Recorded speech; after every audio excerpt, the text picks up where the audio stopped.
Ouais, l'équipe, j'espère que vous allez bien. Nouvelle vidéo, réaction encore une fois. J'espère que ça se passe bien chez vous réellement.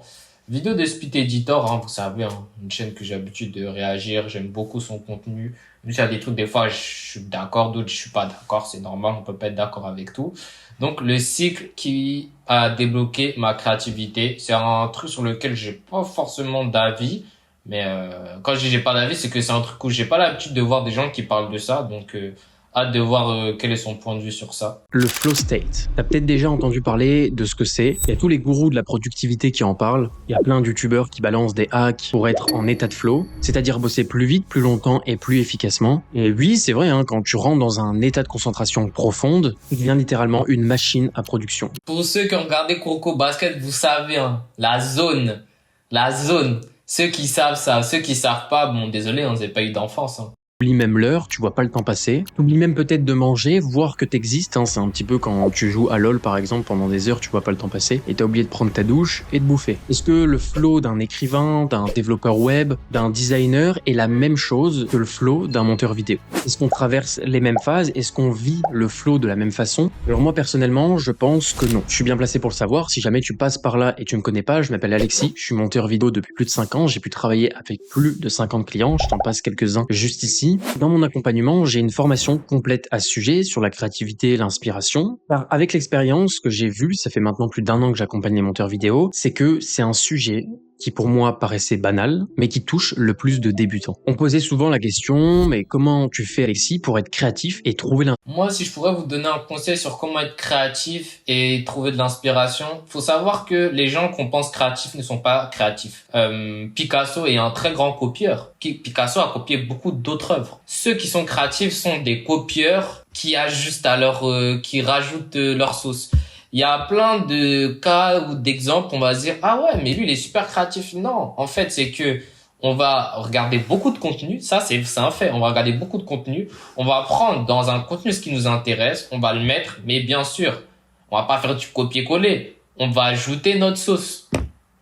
Donc, en fait, trouver des idées comme ça par hasard, non, c'est pas ça. C'est s'inspirer, prendre ce qui t'intéresse et rajouter ta touche. C'est ça qui fait toute la diff et comment on devient créatif et comment on trouve l'inspiration.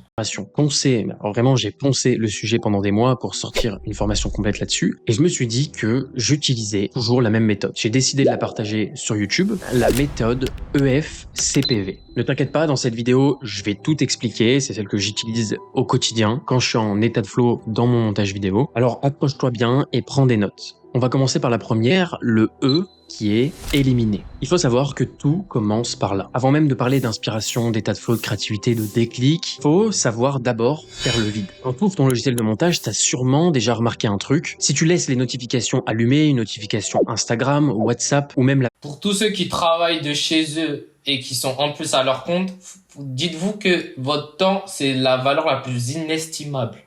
Encore plus que quelqu'un qui a un salarié, je ne porte pas de jugement sur les salariés. Tout taf est bon à prendre. J'ai fait tout type de taf, moi, dans ma vie. Donc, je pourrais pas me permettre de critiquer un taf. Mais il faut vous dire que votre temps est inestimable.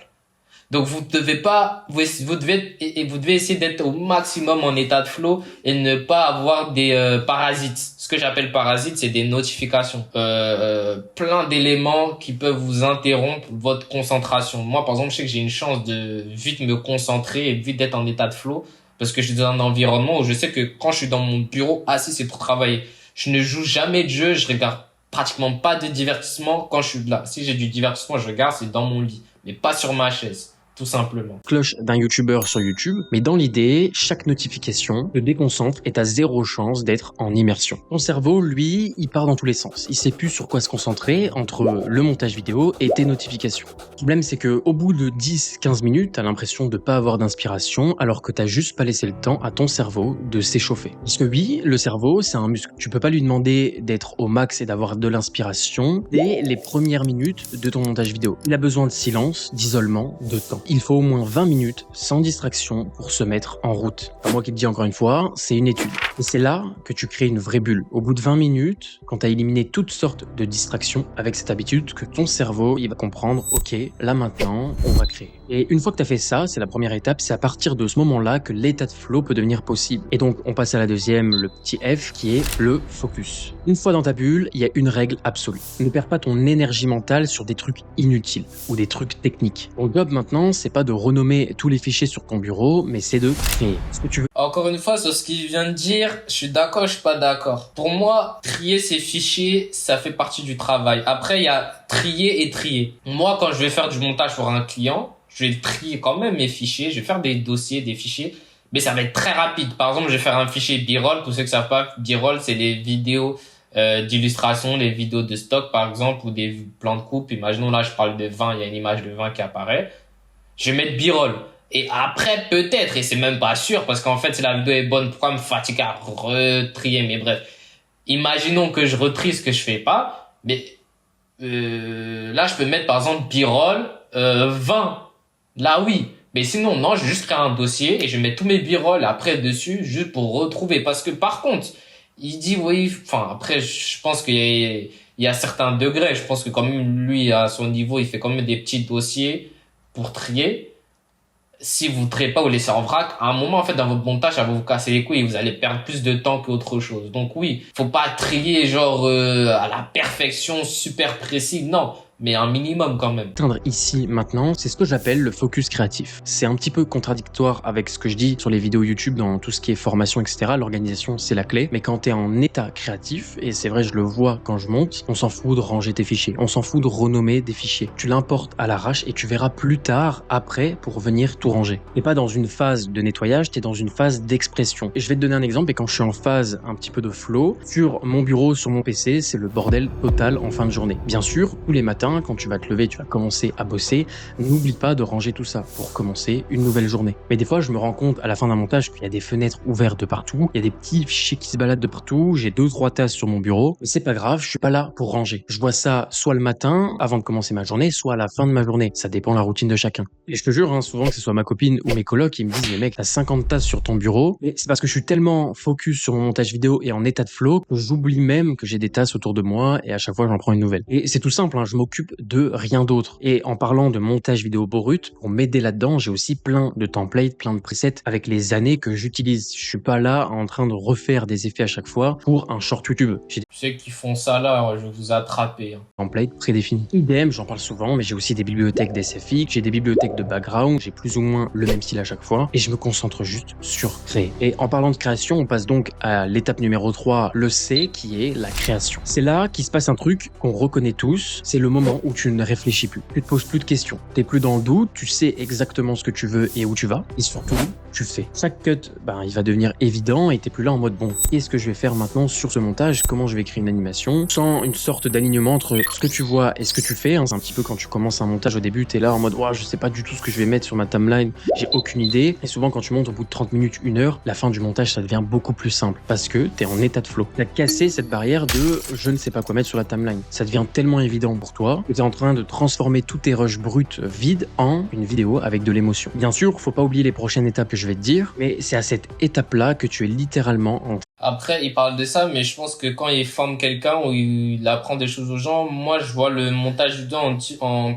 comme une recette. Bon, pour les vrais monteurs qui regardent la vidéo, vous savez, pour moi, il y a même pas le dérush en premier. Les gens vont dire oui, dérush. Non. Il y a déjà trié les rushs que le client t'envoie. Donc, faire un dossier et organiser ton montage. Et ça, c'est même pas du montage, finalement. C'est de l'organisation, comme il disait, mais ça, déjà, t'es pas organisé, t'es mort. Organiser ton projet, tes dossiers projets dans ton logiciel. Moi, en l'occurrence, c'est Premiere Pro. Donc, il y a déjà ce travail-là. Ta séquence, etc. Est-ce que tu fais différentes séquences pour tes plans de coupe? Donc, tout ça, c'est de l'organisation. Tes presets, peut-être une séquence effet. Moi, j'ai une séquence où je mets les effets de mon client. Donc, ça, c'est de l'organisation.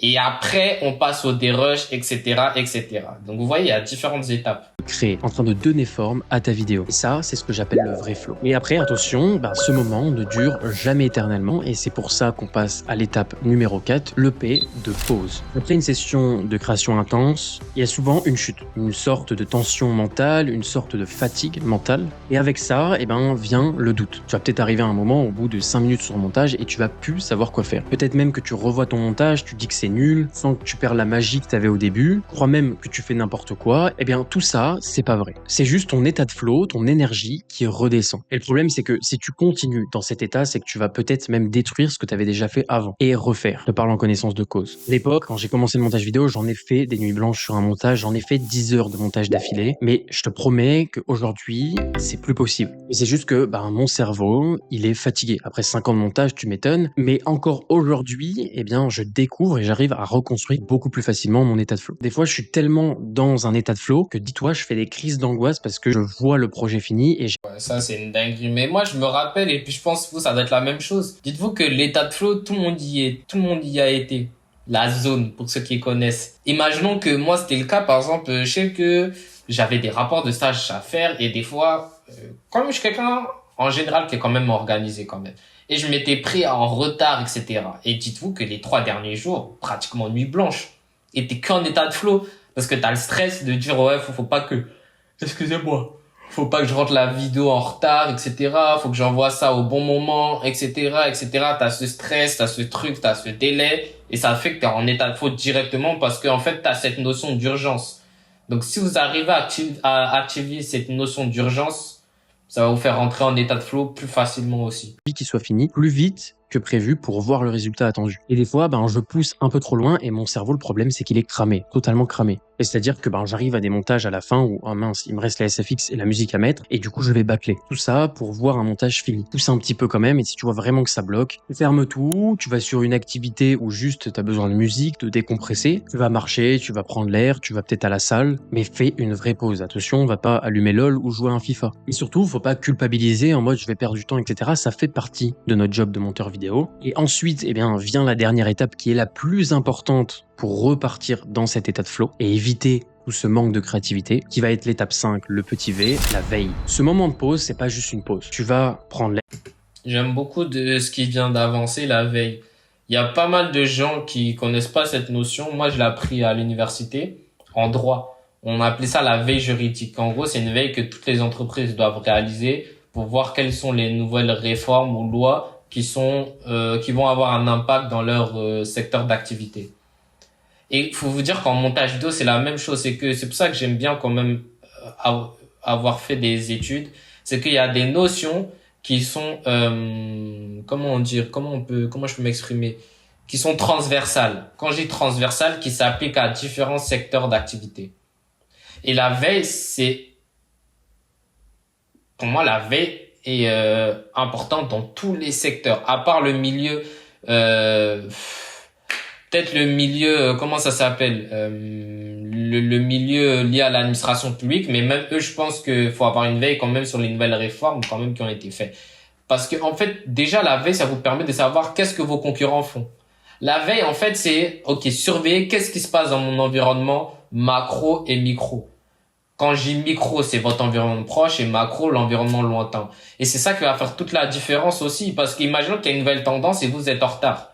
Votre client, il vous dit, ah, mais j'ai vu cet effet là, est-ce que tu peux me le refaire? Et moi, je connais la réponse si vous n'êtes pas à l'affût, c'est ce qui se passe. Donc, la veille, c'est super important. Tu vas faire ce que tu as à faire, tu prends une petite pause de 15-20 minutes, et ensuite, quand tu reviens, tu te mets en état de veille. C'est le début d'une veille créative. Tu dois avoir une phase dans ton process pour tes antennes, où tu vas aller chercher sur Pinterest, sur YouTube, de l'inspiration. Pourquoi pas écouter plein de musiques différentes sur artistes, et là, ok, ouais, celle-là, elle passerait bien pour mon intro. Ok, celle-là, elle passerait bien pour mon outro. Et ensuite, tu la télécharges et tu la mets de côté. Bien sûr, sur le petit son, tu peux tout simplement la télécharger, mettre un petit tiret avec intro, et tu verras ça plus tard. Donc tu fais de la veille, fais de la veille. Ne fais pas de la veille, du montage, de la veille, du montage. Laisse-toi t'inspirer sans trop chercher. Il y a plein de méthodes pour stocker ce qu'on appelle ta bibliothèque veille. D'ailleurs, n'hésite pas à me le dire en commentaire si tu veux une vidéo là-dessus. Mais souvent, sans prévenir, quand tu es en train de faire ta veille et que tu vois une petite animation sur Pinterest, tu dis putain, ça matcherait bien avec mon montage vidéo. Un peu comme l'exemple de la musique que j'ai donné tout à l'heure. Et à ce moment-là, t'es rechargé. Et t'es prêt à relancer le cycle. C'est-à-dire que c'est une boucle infinie. Tu repars à zéro, tu élimines, tu focuses, tu crées, tu fais des pauses. Et tu observes. Et tu recommences comme ça, sans cesse. La méthode